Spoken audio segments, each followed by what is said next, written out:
Hey everybody, it's Josh from Walnut Ridge RV. This week I want to talk about a couple of things on the outside of the unit here, and then we'll go on the other side here and talk about one other thing. But it's just some valuable information that you can find on the VIN tag and your tire information tag that's on the side of the unit. A lot of you are already going to know what your tow vehicle can handle and what size trailer you're looking for, but sometimes people will have a trailer and end up going and buying a different vehicle, so you always want to keep in mind what you're using that vehicle for and if you can tow it. But on the side of here, on this VIN tag, not only do you have the information about the trailer, the VIN number, the model of it, where it was built and all that, but you're going to see a couple different weight ratings. So you have unloaded vehicle weight, which this one is 6,740 pounds. That's dry weight. That's nothing in it. No water, no LP filled up, none of your belongings that you're going to take camping with you. The GVWR is your gross vehicle weight rating right here, is 8,800 pounds.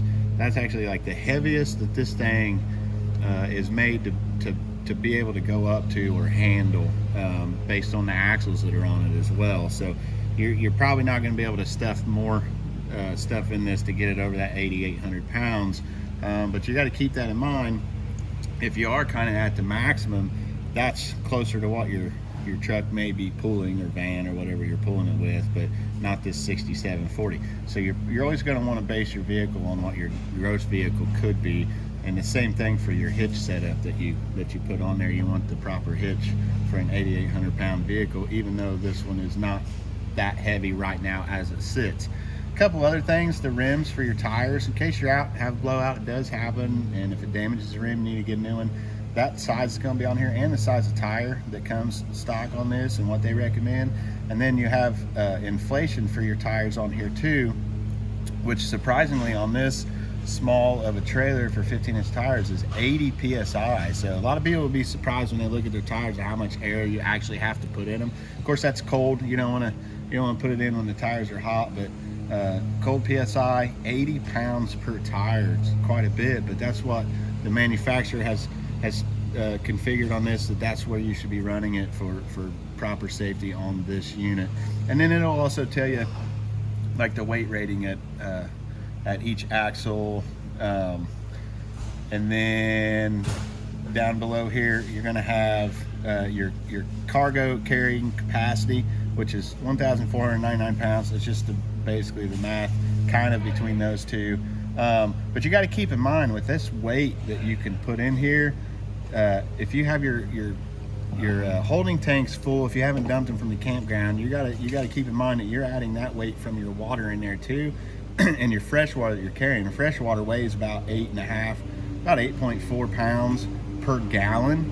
So if you've got a pretty large freshwater tank, say a 40 gallon, times that by 8.5, you're going to be over 500 pounds of water, just water alone. So now we're eating into this 1,500 pounds that we have available to put on there. So that's some of the things to remember. We're going to go around here and look on this entry door on the other side, and there's another sticker right inside here. You have a lot of the same information. You have the dry weight of the unloaded weight of the vehicle. You have the gross weight that it could be, and then it even tells you here full load of water equals 498 pounds of cargo for this trailer. 8.3 pounds per gallon. I was off by 0.1. 8.3 pounds per gallon. And then on this sticker here, it also gives you your overall length, 30 foot and 1 inch. So that'll kind of give you your combination of truck and trailer, how long you are, which is going to be important to be able to get into campsites that you're at. Making turns, you want to be careful getting into tight spots, so you got to know how long this trailer is and if you can maneuver through.